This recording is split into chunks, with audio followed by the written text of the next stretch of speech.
Hello everyone, நான் தான் Satish. Welcome to Tamil droner. சில வீடியோ போட்டு ரொம்ப நாள் ஆச்சு. First of all sorry.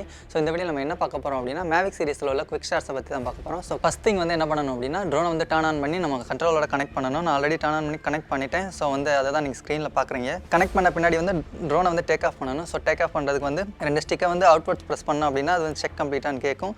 Complete கொடுத்தோன்னே மறுபடியும் அவுட்வர்ட்ஸ் கொடுத்தோம் அப்படி ப்ரெஸ் பண்ணோம் அப்படின்னா ட்ரோனோட ப்ரொப்பலஸ் ஃபுல்லாக ரொட்டேட் ஆக ஆரம்பிச்சிடும். ட்ரோனோட ப்ரொப்பலஸ் ரொட்டேட் ஆக ஆரம்பிச்சிருச்சு. இப்போ ரொட்டேட் ஆன பின்னாடி ட்ரோனை நம்ம லிஃப்ட் பண்ணணும். ஏன்னா லிஃப்ட் பண்ணால் மட்டும்தான் குவிக் ஷாட்ஸ்குள்ளே போக முடியும். லிஃப்ட் பண்ணுறதுக்கு ஸ்டிக்கை அப்வர்ட்ஸ் ப்ரெஸ் பண்ணுறேன். இப்போ ட்ரோனை ஏரில் லிஃப்ட் பண்ணிட்டோம்.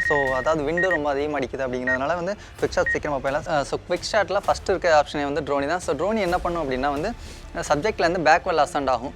அவ்வளோதான். அதை நம்ம எவ்வளோ அசெண்ட் ஆகணும் அப்படிங்கிற டிஸ்டன்ஸ் மட்டும் செலக்ட் பண்ணிவிட்டு இந்த கேஸில் நான் 35 மீட்டர் செலக்ட் பண்ண போகிறேன். 35 மீட்டர் செலக்ட் பண்ணிட்டு நான் சப்ஜெக்டை சூஸ் பண்ண போகிறேன். சப்ஜெக்டை சூஸ் பண்ணுறதுக்கு நீங்கள் சும்மா ஸ்க்ரீனில் இந்த மாதிரி ட்ரா பண்ணிங்கனாலே போதும், அதுவே சூஸ் பண்ணிடும். சூஸ் பண்ணிவிட்டு ஸ்டார்ட் கொடுத்தோம் அப்படின்னா கவுண்ட் பண்ணும். 3, 2, 1 கவுண்ட் பண்ணிவிட்டு அதுவே ஆட்டோமேட்டிக்காக அந்த ஷாட் எடுக்க ஆரம்பிச்சிடும். அது எவ்வளோ பர்சன்டேஜ் ஆயிருக்கு அந்த ஷாட் அப்படிங்கிறத நீங்கள் ரைட் சைடில் அந்த ரெட் சர்க்கிள் மேலே இருக்கிறத பார்த்துக்கலாம். இது இப்போ அந்த ஷாட் எடுத்துருச்சு. எடுத்து முடிச்சோடனே அது ரிட்டர்னிங் சொல்லும். எங்கேருந்து டேக் ஆஃப் ஆச்சோ அந்த இடத்துக்கு அதுவே ரிட்டர்ன் ஆகிடும். அந்த இடத்துல நான் கேன்சல் பண்ண போகிறேன். என்ன அடுத்த ஷாட் எடுக்க போகணும். அப்படிங்கிறதுனால நம்மளோட அடுத்த ஷாட் ராக்கெட். ராக்கெட் வேறு ஒன்றும் இல்லை, ராக்கெட்டோட கான்செப்ட் தான். ராக்கெட் எந்த மாதிரி ஸ்ட்ரைட்டாக அப்வர்ட் போகுமோ அதே மாதிரி தான் ட்ரோன் ஸ்ட்ரைட்டாக அப்வர்ட் போகும். அட் த சேம் டைம் அதை சப்ஜெக்ட்லேருந்து வீடியோ ஷூட் பண்ணிட்டே போகும். இப்போ இந்த குவிக் ஷாட்டில் போய்ட்டு நம்ம ராக்கெட் செலக்ட் பண்ணிட்டோம் அப்படின்னா அதுவும் டிஸ்டன்ஸ் கேட்கும். அதாவது எவ்வளோ டிஸ்டன்ஸில் ஹைட்டாக போகணும் அப்படின்னு கேட்கும்.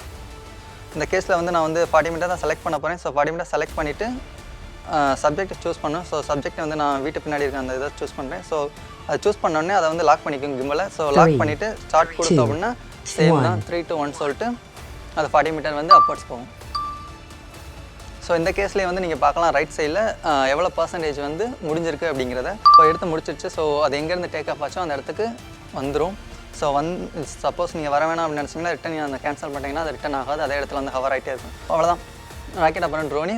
அடுத்த வர வீடியோஸில் நான் சர்க்கிள் அப்புறம் ஹெலிக்ஸ் அதை பற்றி பேசுகிறேன். வீட்டில் இருக்குது அப்படிங்கிறதுனால அந்த ஷார்ட்ஸ்லாம் யூஸ் பண்ண முடியாது. ஏன்னா அது கொஞ்சம் காம்ப்ளிகேட்டடாக இருக்கும். நெக்ஸ்ட் வீடியோவில் பார்க்கலாம். பாய்.